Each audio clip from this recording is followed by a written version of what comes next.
అందరికీ నమస్తే. నేను మీ anchor Lavanya. Welcome to social post. ప్రస్తుతం మనం ఈ రోజు హైకోర్టు లాయర్ గారైనటువంటి సుభాషిణి గారితో ఉన్నాం. ఒకసారి వారి మాటల్లోనే అడిగి తెలుసుకుందాం. నమస్తే మేడం. నమస్తే. ఎలా ఉన్నారు మేడం? హ్మ్. సో మేడం, ప్రస్తుత పరిస్థితులు ఇప్పుడు తీసుకుంటే ఇంటర్నేషనల్ వేలో ఇష్యూ చాలా వరకి అది రోజు రోజుకి పెరుగుతూనే ఉంది. అసలు దీన్ని మనం ఎలా తీసుకోవాలి మేడం? సో ఇక్కడ ఏంటంటే మనకు మన తెలంగాణ ఇష్యూస్ గనుక తీసుకున్నట్టయితే కల్వకుంట్ల కవిత గారి నుంచి స్టార్ట్ అయిపోయిన ఈ ఇష్యూని దాదాపు సెంట్రల్ వరకు లిక్కర్ స్కామ్ లో చేరిపోయింది. సెంట్రల్ లో కూడా మనకు ఢిల్లీ చీఫ్ మినిస్టర్ మీద కూడా ఈ యొక్క అభియోగం అన్నది నడిచింది. కాబట్టి ఎందుకు ఇదంతా ఈ యొక్క సంఘటన ఇంత దుస్థితికి చేరిందని చెప్పడానికి గల అనేక కారణాలు ఉన్నాయి. అందులో ఇంటర్నేషనల్ లెవెల్లో కూడా కొన్ని countries there should be transparent elections, there should be some transparent అన్న పేరుతోని చాలా పలుకుతున్నవి. ఇది ఏమంటే ఈ ఇష్యూ ఎంత దూరం వెళ్ళిందని అంటే నేషనల్ సెక్యూరిటీ, అంటే మన భారతదేశానికి నేషనల్ సెక్యూరిటీ అన్నది తక్కువ అవుతున్నది. ఎక్కడో ఒక దగ్గర మన యొక్క దేశ పరిస్థితులని కూడా ఇతర దేశాలకు ఎక్కడో ఇన్ఫర్మేషన్స్ పాకుతున్నట్టుగా కనబడుతున్నది. ఒక సీఎం అరెస్ట్ అయ్యి లోపలికి వెళితే ఒక ఆమ్ ఆద్మీ పార్టీకి ఒక సీఎం అన్నది మళ్ళీ సీఎం ని కూర్చోబెట్టాలి అన్న ఒక తలంపులో కూడా వాళ్ళు లేరు అని అంటే ఇక్కడ ఏమవుతుందని అంటే సెకండ్ లీడర్షిప్ క్వాలిటీస్ కానీ ఏ పార్టీలో లేనట్టుగా కనపడుతున్నది. ఎందుకనంటే ఒక వ్యక్తి అరెస్ట్ అయిందంటే ఇమీడియట్ గా ఆ వ్యక్తి రాజీనామా చేసి ఇమీడియట్ గా ఇంకో సీఎం అక్కడ పదవిని చూపించవలసిన అవసరం ఉన్నది. ఒక చట్టములో ఉన్న అంత మంచి చట్టాన్ని ఎందుకు ఇంత దుస్థితికి తీసుకొస్తున్నారో వీళ్ళు అసలు అర్థం కావట్లేదు.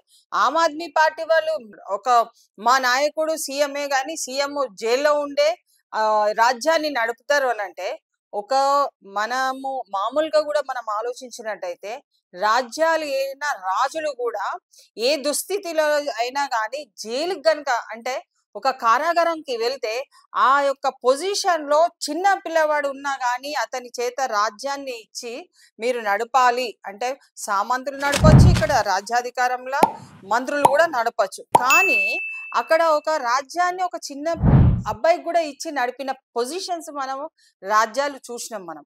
కానీ ఇక్కడ ఇంత మోడర్న్ 21st సెంచరీలో కూడా ఒక సెకండ్ లీడర్షిప్ క్వాలిటీలో ఉన్న ఒక ఆమ్ ఆద్మీ సీఎం అయ్యే పరిస్థితిలో లేరా? పోనీ ఆయన భార్యకే ఇవ్వచ్చు కదా పొజిషన్ ని. ఎందుకు ఆ యొక్క కుర్చీని ఎందుకు ఖాళీగా పెట్టిండ్రు అన్నదే మా ప్రశ్న. ఒక అడ్వకేట్ గా గానీ ఒక సిటిజన్ గా గానీ ఒక లీడర్షిప్ క్వాలిటీలో సెకండ్ జనరేషన్ ని ఎందుకు మీరు డెవలప్మెంట్ చేయరు? ఒక యూత్ కి ఎందుకు ఛాన్స్ ఇవ్వట్లేదు?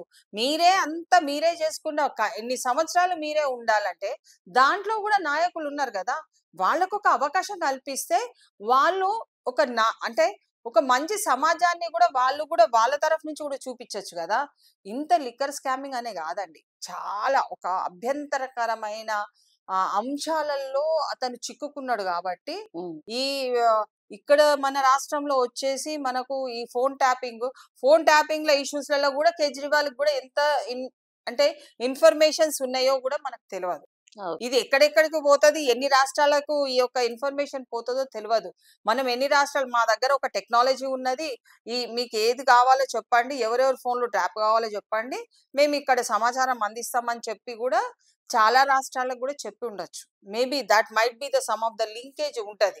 ఎందుకంటే ఇంత తొందరగా ఒక అంటే ఒక ఎవిడెన్స్ కోసం ఇంత సమయం పట్టింది ఒక వ్యక్తిని జైల్లో వేయడానికి. ఒక ఆన్ రూలింగ్ లో ఉన్న వ్యక్తి, సీఎం చీఫ్ మినిస్టర్ గా ఉన్న వ్యక్తిని జైల్లోకి వెళ్ళాలి అని అంటే ఎన్ని పరిస్థితులను దాటి వెళ్ళాలి. అంత దూరం కూడా మన ఇప్పుడు ఒక సీఎం ని లోపట వేసిండ్రు అని అంటే ఒక యుఎస్ఏ వ్యక్తి మాట్లాడతారు, ఒక యుఎన్ లో మాట్లాడతారు, ఒక వేరే వ్యక్తులు కనబడట్లేదా? ఒక అంటే ఢిల్లీ రాజధానిని పరిపాలించిన వ్యక్తి మీదనే ఇంత ఇంప్రెషన్ ఎందుకు ఉంది? ఇతనితో ఎంత కాంటాక్టింగ్ లో వాళ్ళు ఏమేం పనులు ఇక్కడ చేయిస్తున్నారు అంటే ఈ దేశాన్ని మంచిగా చేయిస్తే పర్వాలేదు, కూలగొట్టడానికి చేసే వ్యవస్థలో ఇతని ఇన్వాల్వ్మెంట్ ఎంతవరకు ఉంది? చాలా అది it is a national security దాని మీద వచ్చేస్తుంది మొత్తం. ఇతను ఓన్లీ లిక్కర్ స్కామ్ అనే కాదు, నేను లేను ఇన్వాల్వ్మెంట్ అని ఒక మాటలా మనకు చాలా కొన్ని పేపర్స్లలో చెప్తున్నారు, లేను ఇన్వాల్వ్మెంట్ అని.